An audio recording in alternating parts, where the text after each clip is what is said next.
told the jury that the freakoffs made her feel disgusting and humiliated and worthless. She did say these freak-offs lasted between 1 and 4 days, and it would take her an equal amount of time to get her body recovered. Cassie Ventura delivered a searing and emotional testimony in court that has become the centerpiece of the prosecution's case against Sean Diddy Combs, outlining years of alleged abuse, coercion, and psychological torment. According to Ventura, the so-called freak-offs, multi-day drug-fueled sex marathons involving multiple male escorts, began when she was just 22 years old and quickly escalated into routine events that left her physically and emotionally shattered. Testifying through tears, Cassie revealed that Diddy orchestrated every aspect of these sessions, from selecting the participants to dictating what clothes she wore, what drugs she consumed, and what sexual acts she was required to perform, all while he sat and watched. The freak-offs, she said, could last anywhere from 36 hours to 4 full days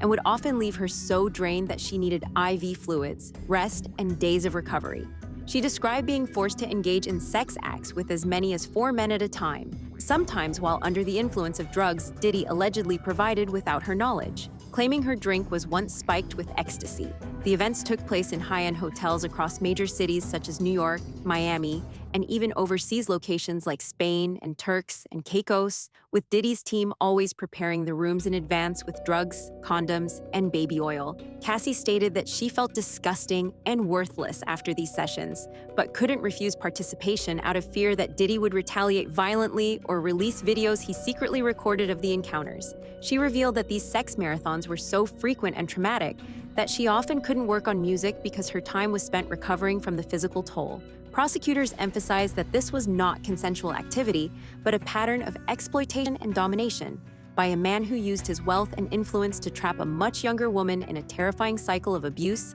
isolation, and fear. The courtroom was left stunned as a male escort, identified as Daniel Phillip, took the stand and delivered one of the most explosive testimonies of the trial, describing in vivid detail his direct involvement in the sexual abuse orchestrated by Sean Diddy Combs. Phillip testified that he was hired on multiple occasions and paid between $700 and $6,000 each time to engage in sexual acts with Cassie Ventura in high-end hotel rooms while Diddy sat in the corner, watching and masturbating. What began as a seemingly consensual arrangement quickly devolved into something far more disturbing, according to Phillip, who stated that he witnessed repeated acts of physical violence against Cassie, including an incident where Diddy allegedly threw a liquor bottle at her, grabbed her by the hair, and dragged her from her computer chair to a bedroom, screaming at her for not responding to him quickly enough. Phillip recalled that Cassie was kicking, crying, and pleading, and the assault left such a deep psychological impact on him that he became unable to perform sexually for Diddy again, despite initially being intrigued by the luxurious lifestyle he thought he was entering. At one point, Phillip said Diddy insisted on continuing the session after Cassie emerged from the bedroom bruised and apologetic, but Phillip couldn't go through with it, stating that what he witnessed crossed every personal and moral boundary he had. He also recalled Cassie being so heavily drugged during some of their encounters that she was barely conscious, slumped over, and incoherent, yet Diddy still demanded that the session proceed. Phillip admitted to being frozen in fear, feeling helpless in the presence of someone with immense wealth and influence, and said he worried for his own safety. Prosecutors leaned heavily on his testimony to illustrate the depth of Diddy's control and the physical and psychological horror Cassie endured, reinforcing claims that this was not a relationship, but a campaign of abuse supported by money, manipulation, and fear. The third major bombshell of the trial came through the testimonies of hotel staff and security personnel who corroborated Cassie Ventura's and Daniel Phillip's accounts by confirming that Sean Diddy Combs allegedly orchestrated a wide-reaching cover-up to hide his actions. One former hotel security officer, now an LAPD officer, recounted the chilling night in 2016 when he responded to a call regarding a woman in distress on the 6th floor of the Intercontinental Hotel in Los Angeles. Upon arriving at the scene, he described finding shattered glass, broken vases, and a visibly shaken Cassie Ventura with a purple eye, all indicative of a violent altercation. Surveillance video was submitted as evidence and shown to the jury, capturing Diddy kicking, dragging, and assaulting Cassie in the hallway. The officer said that after separating the two, Diddy attempted to bribe him with a large wad of cash to suppress the incident, but he refused, citing the seriousness of the injuries and his moral obligation to act. This same officer described Diddy as staring at him with what he referred to as a devilish look, and confirmed that Cassie had told him she simply wanted to leave, but was physically blocked by Diddy. In a further escalation, another hotel employee testified that he was instructed by Diddy's staff to prepare rooms in advance for these so-called freak-off events, stocking them with baby oil, condoms, and a suspicious volume of unidentified pills and fluids. These testimonies offered crucial independent verification of Cassie's claims and painted a clear picture of an infrastructure designed not only to facilitate abuse, but also to suppress any potential whistleblowers. The prosecution presented this network of staff as part of Diddy's inner circle, arguing that without the help of loyal employees, none of the alleged crimes could have been sustained or concealed for so long. This evidence builds toward potential RICO charges, as prosecutors allege that the abuse wasn't just personal, it was systemic and organized. As the trial unfolds, a deeply disturbing pattern of drug use and coercion has emerged as a central theme in the prosecution's case against Sean "Diddy" Combs, with Cassie Ventura's detailed testimony exposing a sustained effort to chemically incapacitate her for the purpose of prolonged and non-consensual sexual exploitation.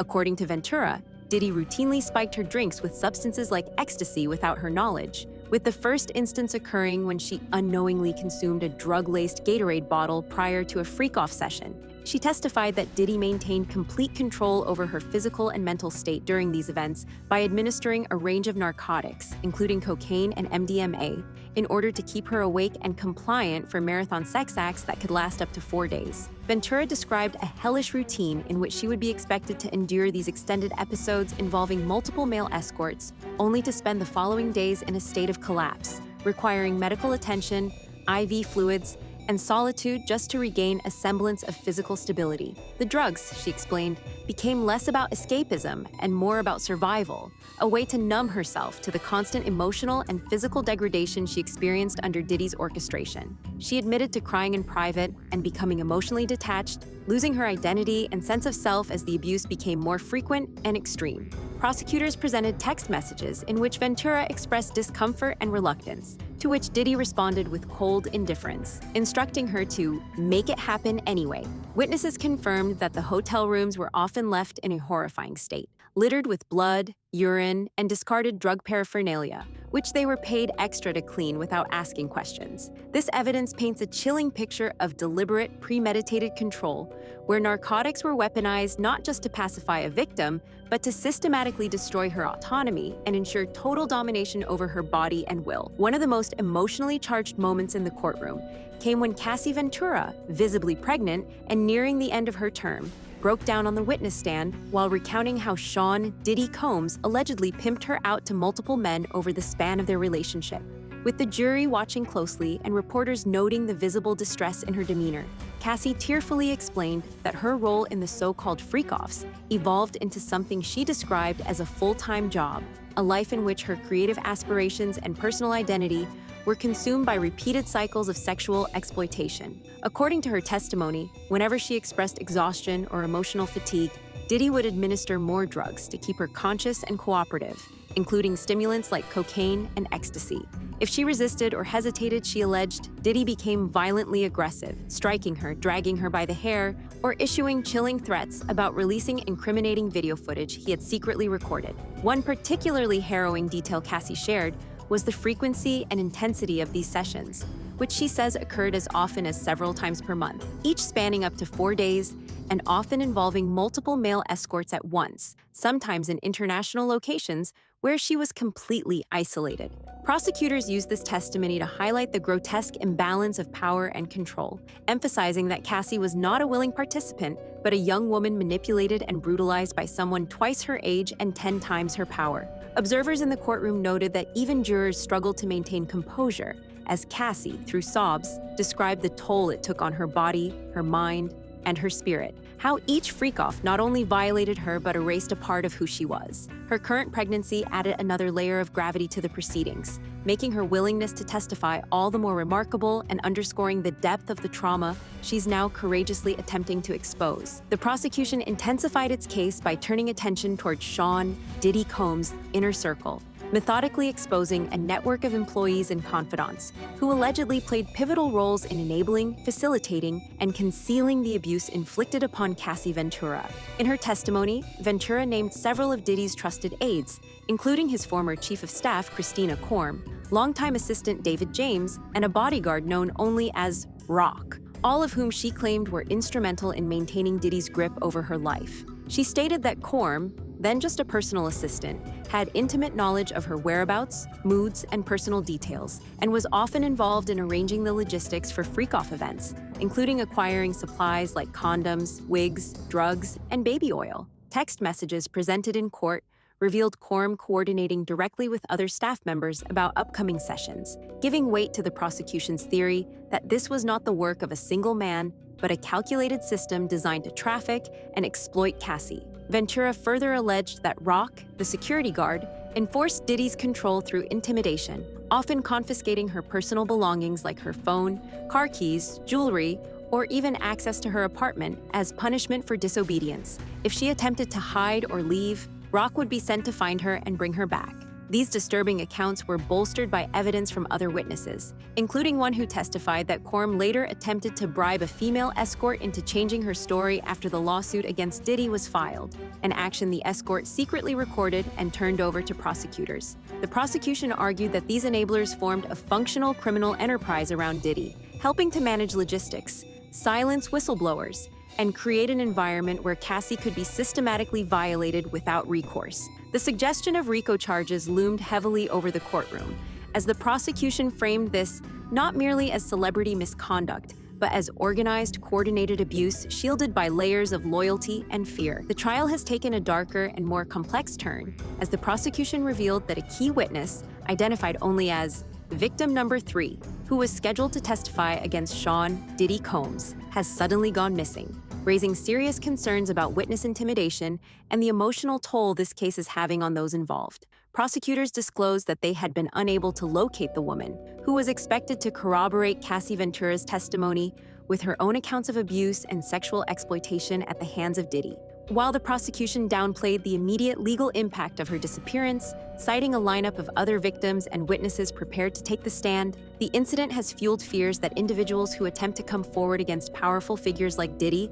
are being silenced, either through direct threats, emotional breakdowns, or overwhelming fear. In a related development, a seated juror sent a private message to the judge requesting to be excused from the trial, citing mental health concerns and the overwhelming emotional weight of the testimony presented thus far. The judge acknowledged the request and emphasized the importance of preserving the jurors' well-being. Yet the courtroom has been palpably tense as the trauma-laden stories from witnesses unfold. Legal experts say these developments, while not devastating to the prosecution's case, are emblematic of the challenges in high-profile abuse trials, where victims may feel psychologically unprepared to relive their traumas under public scrutiny, and jurors may find it difficult to absorb and assess such graphic, heartbreaking information objectively. The prosecution has vowed to press forward and continue presenting a wide range of evidence and witness statements, but the absences underscore the deeply personal stakes involved and the degree to which Diddy's alleged actions continue to exert psychological force even within the safe confines of a courtroom. As the case against Sean Diddy Combs progresses, prosecutors have anchored their legal strategy around a set of federal charges, specifically citing the unlawful transportation of women across state lines for the purposes of prostitution, a charge that does not require proof of force, fraud, or coercion to be upheld. According to the legal team presenting the case, even if Diddy's defense argues that the women involved were willing participants, such consent is legally irrelevant under the statute if prosecutors can demonstrate that travel arrangements were made for the primary purpose of engaging in commercial sex acts. Cassie Ventura's testimony, along with supporting evidence from multiple witnesses, laid the groundwork for this charge by describing frequent cross-country and international trips to locations like Miami, New York, Los Angeles, Spain, and Turks and Caicos, where freak-off sessions were staged in pre-arranged hotel rooms allegedly secured and prepped by Diddy's staff. Ventura stated that she was often unaware of the true nature of the trips until after arriving,